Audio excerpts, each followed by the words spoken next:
Do you want to get that high pony looking slick and clean every time? Well, whether it's competition hair, getting that super clean look for your choreography, or even just that cute, trendy low bun for going out with friends, Slick Hair Company is your answer.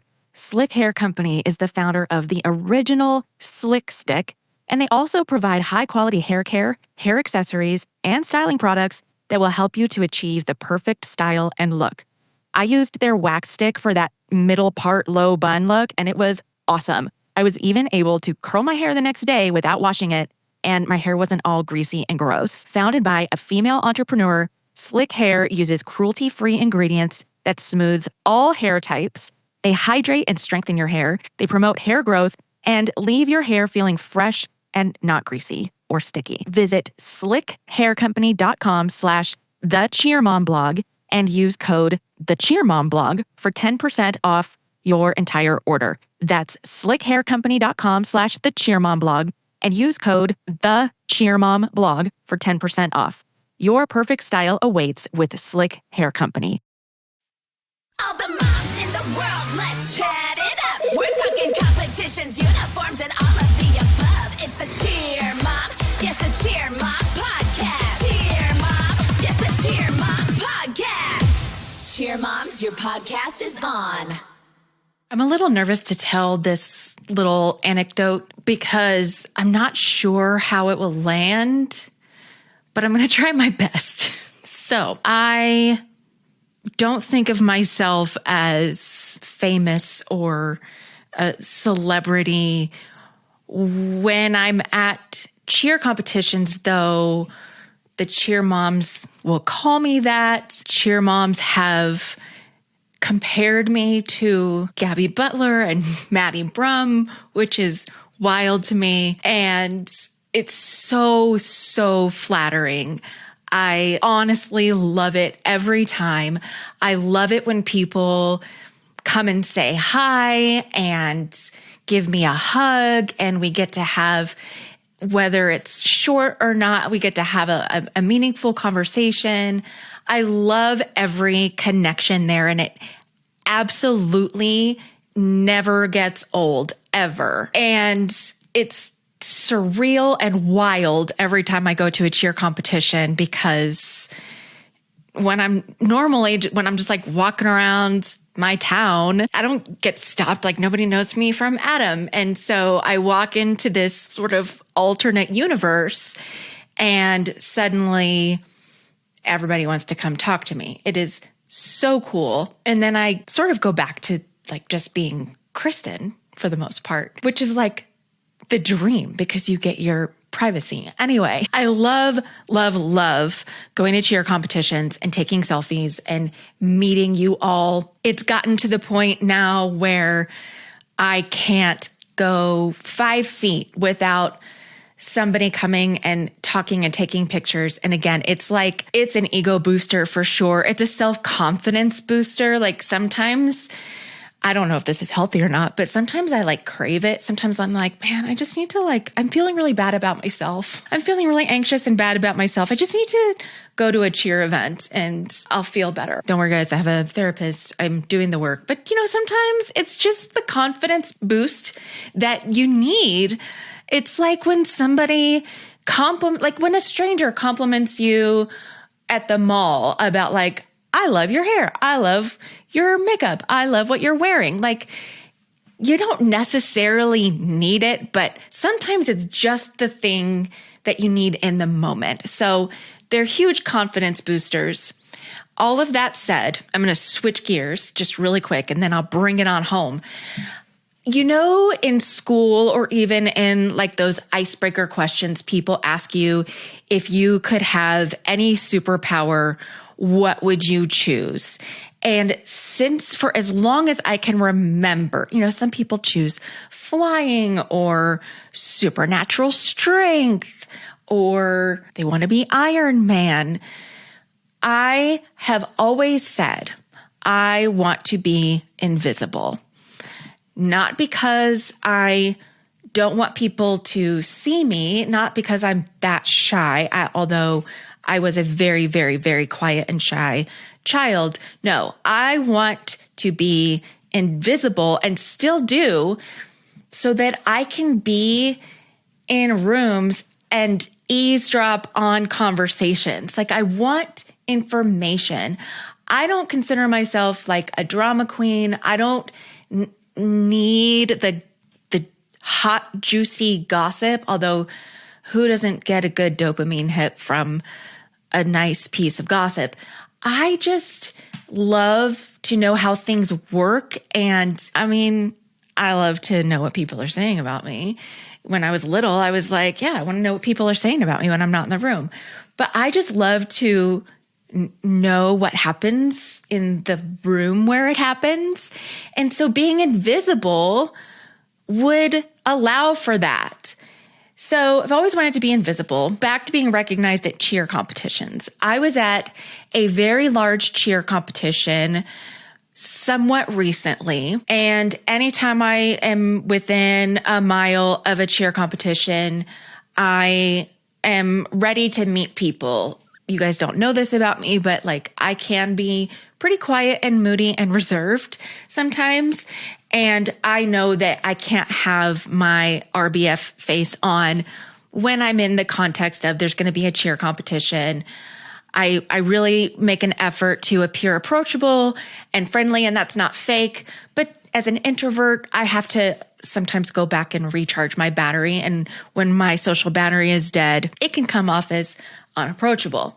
So I go into this cheer competition. I'm by myself, and I'd had a really long day. Like, it was so hot, and I had been working all day, and I drove a long distance, and I was exhausted. But I thought, I'm going to stop into this event and see what it's all about, because I had never been there before and I wanted to kind of see what was going on. And I was going to do a couple of laps, say hi to a couple people, and then leave. But I was ready for fan interactions. I was ready for the selfies. I was ready for people to run up to me, as you guys graciously do. And I walk through the doors, and there's hundreds of people everywhere, and I'm not spotted. I'm like, okay, well, I can grab my water and fill up my water bottle. And I had a snack in my backpack, and I'm like, well, I'm not sure if I'm going to have a chance to eat again because I get stopped. And so I'm like, well, I'm still here, and nobody's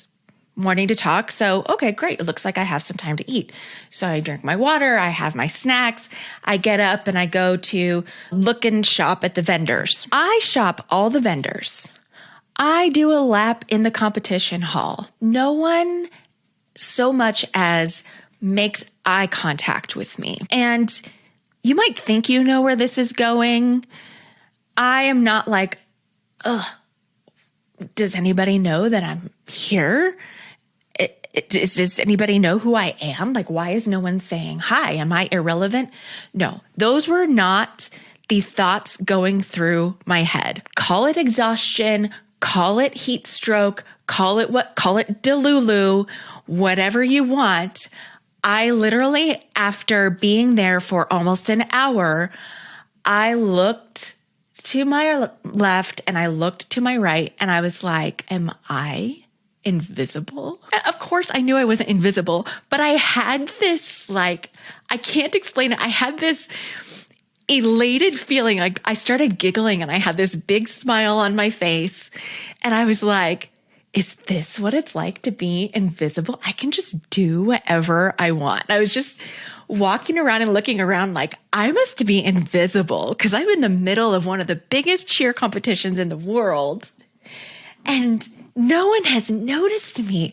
I've achieved it. I have my superpower. Like I said, I'm not sure how that story is going to land, but it's just a glimpse into my exhausted, dehydrated, imaginative brain. All right. We are, as I'm recording this, smack in the middle of the 2024 Olympic Summer Games. And it's on a lot of our minds about cheer and when is cheer going to be in the Olympics? Will it ever be in the Olympics? I will admit that in 2021, when cheerleading was recognized as an Olympic sport, that was a huge moment, and I got caught up in all of the excitement. And my daughter was a junior or a senior at the time in high school. And I was like, oh my gosh, well, of course it's too late for her to be involved in the Tokyo Games, which was in 2021 and delayed because of the pandemic. But for 2024, that's the perfect timing for her. She'll still be young and in college, and she might have a chance at being an Olympic athlete. And that was my party conversation for weeks and weeks after cheer became recognized as an Olympic sport. I was like, wow, my daughter could have a chance at being an Olympic athlete. And while that wasn't completely unfounded, it was very, very misinformed, as I have now come to learn. So I did a little bit of research a few years ago and was like, okay, we've got a long road to go. This is going to be a process. And I kind of forgot about it until the Olympics started this year. And I did a little bit more digging. That is an understatement. I stayed up until 2:00 in the morning, going down the rabbit hole, researching, emailing different people, and trying to figure out what exactly is the process and how does that translate into cheerleading.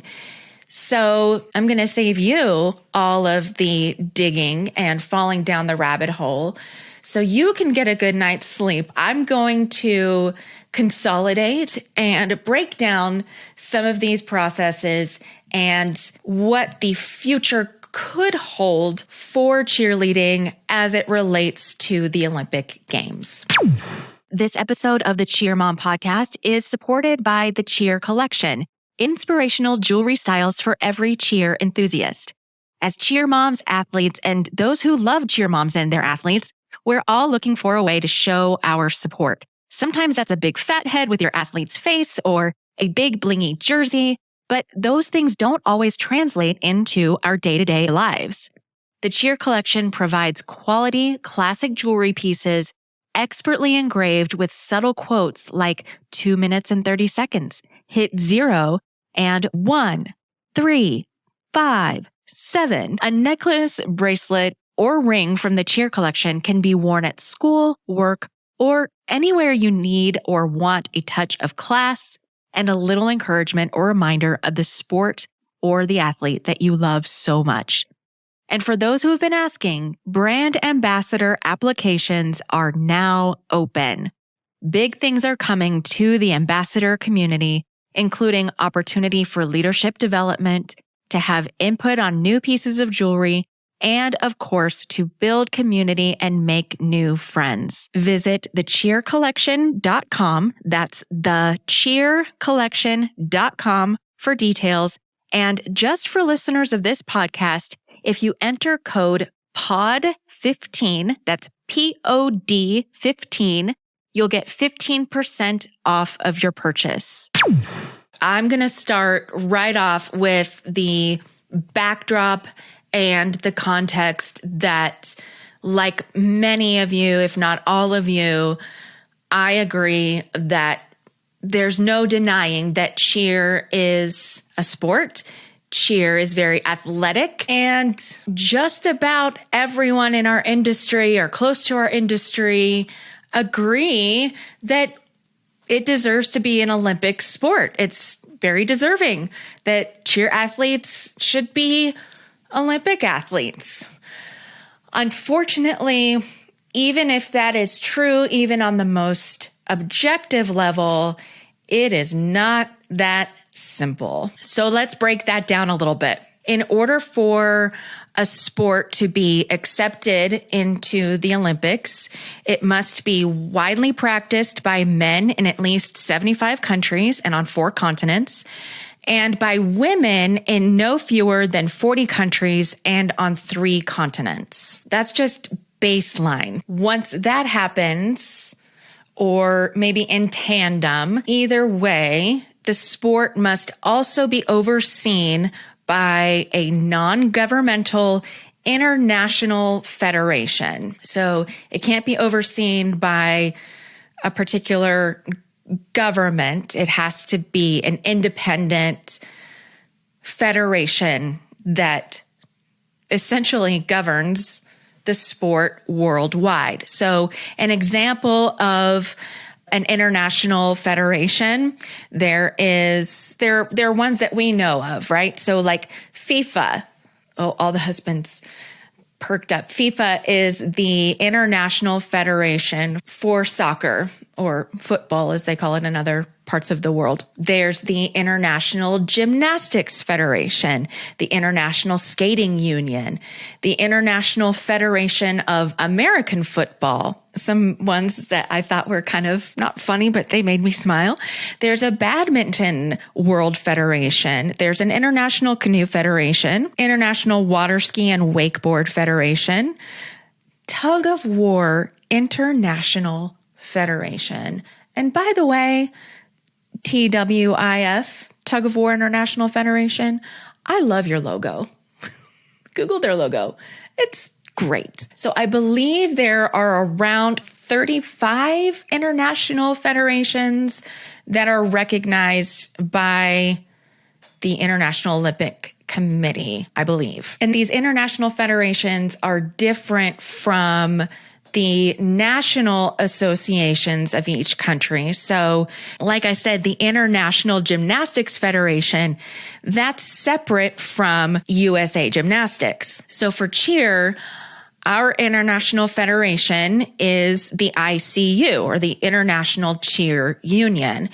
Here in the US, our national association would be USA Cheer. So pretend like we are going to be in the Olympics. I believe only the athletes that are on the USA Cheer team would be qualified to compete at the Olympic Games. So you have the minimum requirements of number of people in number of countries on certain number of continents that qualifies you to apply to have your international federation recognized by the International Olympic Committee. Again, for us, that's the ICU. And that was founded way back in 2004. So 20 years ago, the ICU was founded. Currently, again, I'm recording this in 2024. The ICU has 120 member national cheer federations. So just like there's USA Cheer, there are 119 other ones across the world and 10 million athletes on all continents. On all continents. That one's surprising to me. Even is Antarctica, is that considered a continent? There are cheerleaders in Antarctica? Maybe not. Somebody fact checked me on whether Antarctica is a continent or not. It's been a while. When I was learning these things, Pluto was still a planet. So that's where I'm at. So the National Cheer Federations members include, this was kind of cool to see, members include Wales, American Samoa, Botswana, Spain, Slovakia, Bulgaria, Armenia, Uzbekistan, Saudi Arabia, and Zimbabwe. So we have the ICU. We have all of these national organizations from all over the world. We have 10 million athletes. Great. It's a far and wide reaching sport.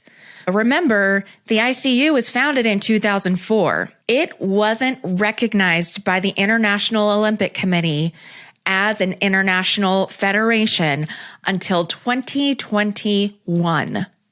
It took that long to grow the sport, get that many countries involved, whatever is involved in even just being approved and recognized.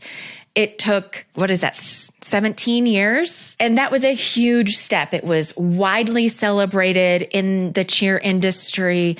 It's huge because now you can contend to, now that you have met all the criteria to be recognized as an Olympic sport, now comes the work of contending to actually be part of the Olympic Games. So once you become recognized as an Olympic sport, let's talk about what it takes to actually be included in the Olympic Games. So ultimately, the sports that are included in each Olympic Games is determined by the IOC, the International Olympic Committee. Right now, it's around 90 to 100 members. It fluctuates, but I think it stays around 90 to 115 as far as I could tell. So those people actually vote on which sports are included in the games.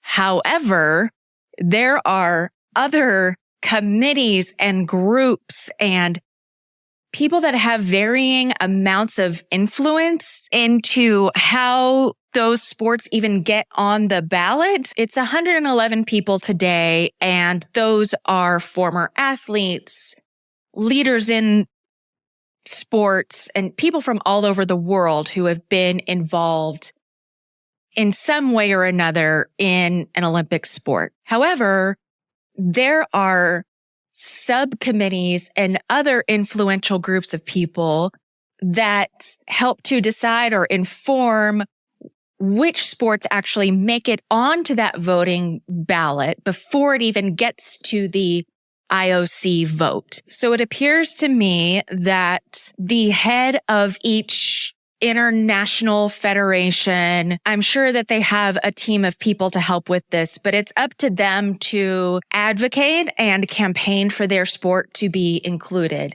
In cheerleading's case, the president of the ICU is Jeff Webb. We're going to talk a lot more about Jeff Webb in an upcoming series I have about varsity and the history of cheer. I'm really excited to share that with you all. But Jeff Webb is the president of the International Cheer Union. So those heads and those people who are influential in their respective recognized sport have to campaign to get that on the ticket or the ballot. The catch is that apparently they can't approach members of the International Olympic Committee directly. So I'm sure there's all kinds of reasons for that. The first one that comes to mind is bribes and harassment. Really keeps everybody honest and keeps a layer of protection between the people actually making the decisions. So there are 5 general assemblies that are made up of representatives of the International Olympic Committee. I liken this to, I got the opportunity one time to go to Capitol Hill in Washington, D.C., and I was with an association that was advocating for a certain law to be passed or amended or what have you. And we got the opportunity to go to the Capitol and visit senators' offices and campaign to senators, because that's who I think was ultimately deciding. Like, it's easier to contact your congressman, your local congressman, and they'll hear you because their constituents are like their number one job and their territory is only so big. But when you get to senators, it's a different story. So you actually have to go to Washington, D.C. and lobby in their offices. With the exception of one senator who just happened to be there that day, we met with staff from the senator's office. So each senator has a team of people called staffers that work in their office and have these meetings on behalf of the senators and hear the information on behalf of the senators.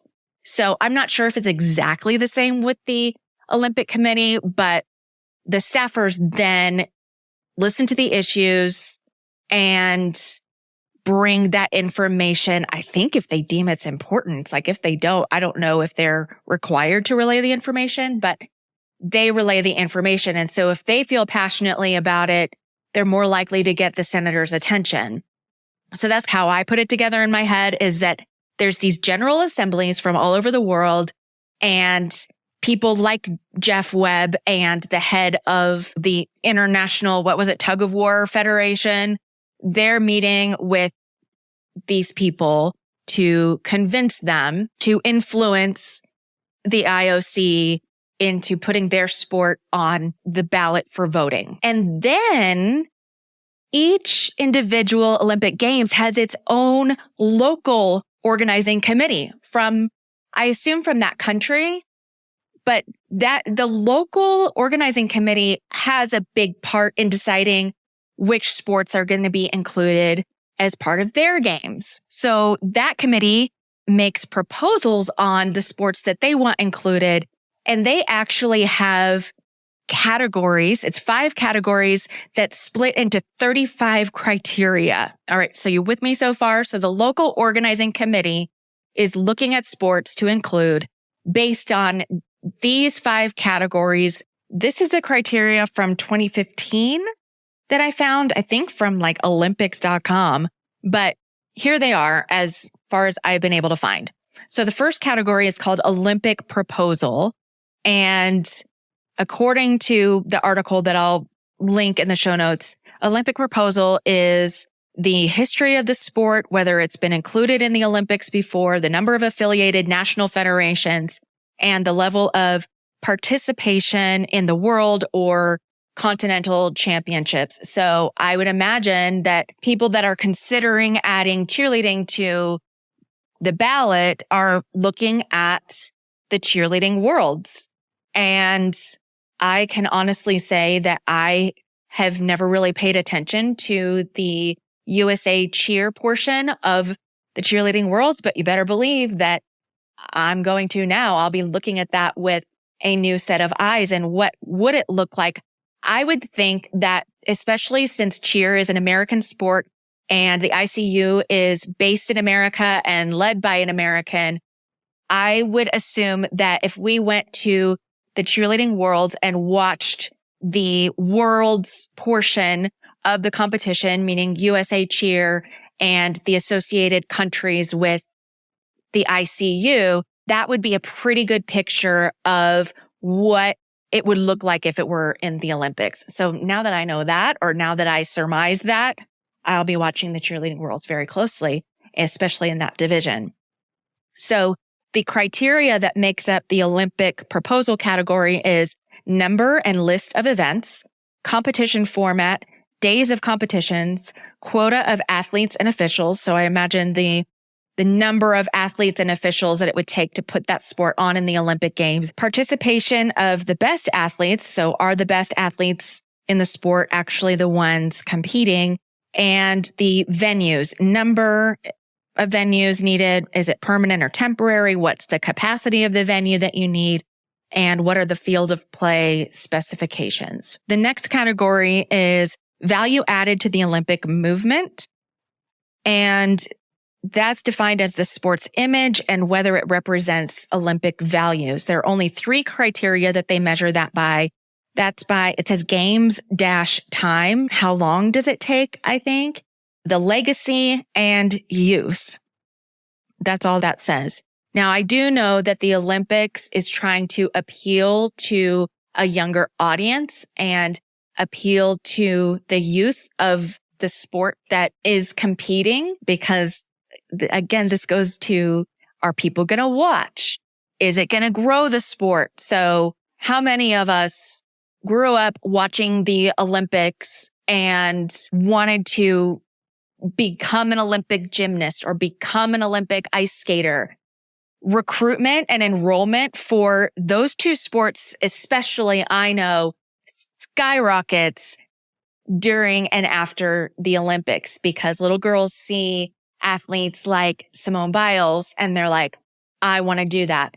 And of course, us parents are like, okay, well, let's get you in a gymnastics class. So an Olympic year is very good for sports like gymnastics and ice skating specifically. So I think that's what that's talking about is, will that happen if we include this specific sport in the Olympic Games?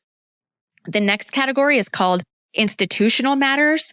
And it's defined as financial status of the sport, its governance, gender equity, and strategic planning. This one has the most criteria according to this fact sheet. Year of establishment of the International Federation, year of IOC recognition of the International Federation, number of world championships held to date, number of member national federations corresponding. So In cheer, we learned that was 120 number of national federations that took part in the last World Championship. Oh, so that's interesting. You could have 120 national federations, for example, but if only 2 of them competed in your World Championship, that's probably a red flag. I don't know how many competed in the last Worlds, but I can guarantee you I'm going to go look that up. Number of national federations per continent that medaled in the last World Championship. Percentage of national federations that organize national championships. Do they have their own national championship within their country? Other disciplines managed by the International Federation that are not part of the Olympic proposal. My guess is that would be like stunt. Gender equality in the executive board or highest decision-making body of the International Federation. Very good. Finance, share of income generated by marketing and broadcasting, share of expenditures allocated to development. So are they financially stable? Do they have income? Are they spending their own money to grow and develop the sport? Compliance with the WADA code, which is the World Anti-Doping Code. Court of arbitration for sport. I guess, do they have systems for qualifying and disqualifying athletes based on certain criteria? Competition manipulation. So are there rules in place to fight against competition fixing? Is there a code of ethics? And are they making that available? And are they holding people accountable to comply with that? Is there an athletes commission? And this says existence of an athletes commission and representation in decision making. So athletes need to be represented in making decisions. An entourage commission, existence of an entourage commission and representation in decision making body. I don't know what an entourage commission is. Women and Sport Commission. Is there an existence of Women and Sport Commission and representation in the decision making body? Think of that guideline when it comes to countries where women are completely suppressed. So I really like that line is on there, especially for women in countries who may not even be allowed to speak, let alone be athletes. Medical commission. So is there an existence of a medical commission and representation in the decision-making body? And athletes' health, safety, and security. And are there guidelines and implementation of those guidelines as it pertains to those athletes' well-being? So that's just institutional matters. Next is popularity. So popularity is defined by ticket sales and attendance at the last World Championship, media accreditation granted at the last World Championship, TV coverage of the last World Championship, digital media of the last World Championship, host country popularity, as in participants, events, results, and viewership. Interesting. So if cheer were vying for a spot in an Olympic Games hosted by the US, this would probably fly through and pass with flying colors, right? But if the host country is a country where cheer isn't very popular, then it's more of a challenge. I would say, of course, the US is going to be most popular. The UK is another popular one. I think Japan is a popular cheer country. I could be wrong, but I have heard that was where cheer was heading. But again, Germany is another. I've heard cheer moms say that cheer is really big in Germany or getting bigger.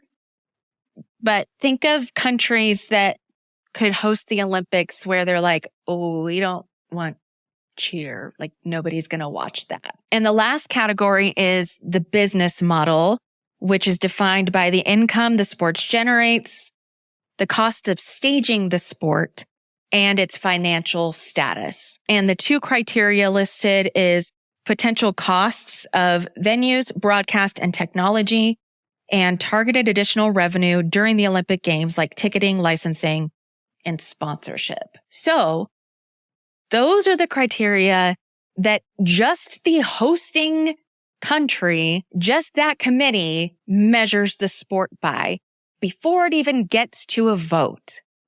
And even then, it's not about just checking boxes and like, well, we qualify for all of these things. We have data and explanations on all of these things. I think that some of this can, I would imagine, become very subjective as I was poking around, and guys, I stayed up again till 2:00 in the morning. I was poking around the Olympic website, and here's a pro tip for you. If you are ever looking on a new website or looking at a website for the first time, you'll find lots more information if you scroll right on down to the bottom. What in the top third of the website is what they want you to see. There's nothing wrong with that. I have websites that do just that. But if you're really digging in for information, go to the bottom and click on sitemap, or it's usually just listed at the bottom. You're going to find a lot more down there. So other categories on the Olympic website were beyond the games. And I was like, oh, what does that mean? So I clicked in, and the subcategories under beyond the games are things like education, the fight against doping, gender equality, human rights, integrity, and legacy.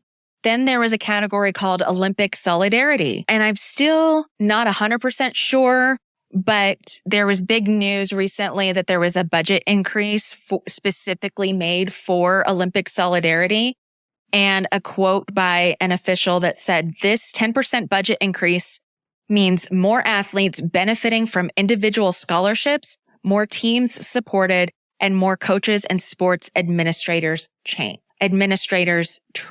So to me, a solidarity in this context means more opportunities for people who maybe not would have the opportunity to compete in the sport at that level. And without getting on a soapbox, there are huge gaps when it comes to cheerleading at an elite level, huge gaps because it is so expensive. And if Olympic Solidarity means more funding for athletes who wouldn't have the opportunity, I am here for it. Other categories included refugees, sustainability, and young leaders. These are all values that the International Olympic Committee holds dear. So even if they're not listed specifically in these categories, it's the context with which they're thinking and talking and making decisions. Another article said popularity and commercial appeal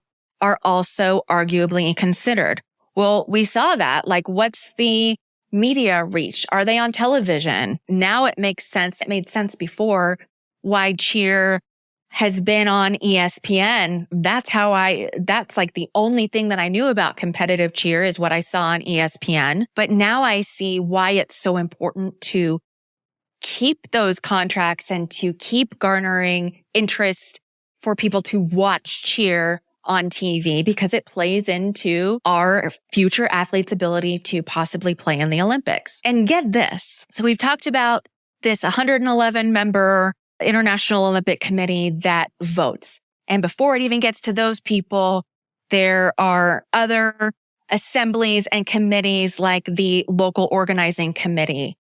But the 10-member IOC executive board ultimately proposes which sport will be included. And then the rest of those 100 and something people vote. And then if you're voted in, it's not even a permanent thing. There are plenty of sports that are phased in and out of each Olympic Games. Softball, baseball, those are great examples. Right now in Paris, they incorporated breakdancing. I've never seen breakdancing in the Olympics, and we probably won't see it again anytime soon. Maybe it'll last another games, but we never know. Every sport seems to, other than maybe the staples, every sport seems to have to fight for their spot every 4 years. Pigeon shooting has been part of the Olympic Games. Tug of war, and I giggled when I saw this. Motorboating. Pause for comedic effect. So with all of that, let's really quickly put this into the very concentrated context of cheer. So one thing that I learned from somebody close to the process of the ICU trying to get into the Olympics is that the vote happens 6 years out. So you need to get on the ballot 6 years ahead of your games that you're targeting to be part of. So it was too late. Cheer didn't get recognized until 2021. So they were already behind for 2024. And what my source told me was that it really puts us out into 2032. I'm not sure why 2028 isn't at play, but 2032 in Brisbane, Australia. Well, that's good news because cheer is popular in Australia. We probably have a fighting chance of being included in that Olympic Games if it were just up to the host country. Put it into perspective. Do you guys remember when I listed off the international federations? Well, there's an international federation for American football. Have we seen American football in the Olympics? I haven't. However, I understand it that the NFL is very involved in the games that are about to be hosted in Los Angeles. And the NFL is trying to fight for their spot. And it looks like the best that they could get was flag football, which will be included in the next summer games. And it seems like based on all the criteria that we learned about, it appeals to the youth. It's safer than regular football. And so that's the sport that they were able to include. But if organizations like the NFL are having to lobby and vie for that, then think of the challenges that cheerleading faces. And then there are the logistical issues before the games even start. And I want to give a shout out to cheerdaily.com. They wrote a fantastic article right when the Olympics started this year. And I'm citing some information from that article. Around 10,500 athletes are set to take part in the Paris Games. That doesn't even include coaches and team officials and all the entourages that come with that. In 2020, the Summer Games had over 11,300 competitors from 206 nations. Adding cheerleading teams would mean accommodating approximately 800 additional athletes just for our sport. That's not even including coaches and trainers and all of the others that are needed to put on a cheer event. So you have logistical issues with fitting that many athletes in the Olympic Village. Now, what softball has done is that I believe that softball is going to be included in the games hosted in LA, but they won't actually be competing in LA. I think they're competing in Oklahoma. So they're not even on site. So that could be an option for cheer. But if they are wanting to be in the mix of the excitement of the Olympic Games at the location where they're being held, there are already some logistical accommodation challenges. When it comes to venue, it's not really that hard because they could just flip the gymnastics venue into the cheer venue. It could be totally adapted, but the challenge is in scheduling. Every Summer Games, that gymnastics venue is not just used for when our favorites are competing. There are all kinds of other events that I don't even think are like televised, at least not in the US during prime time. I think every event is televised somewhere, but all that to say that it's like an all day, every day venue, gymnastics. And so then they would have to work in a schedule for cheerleading as well. Again, that can be solved by holding the cheer portion of the Olympics in another city, in another venue.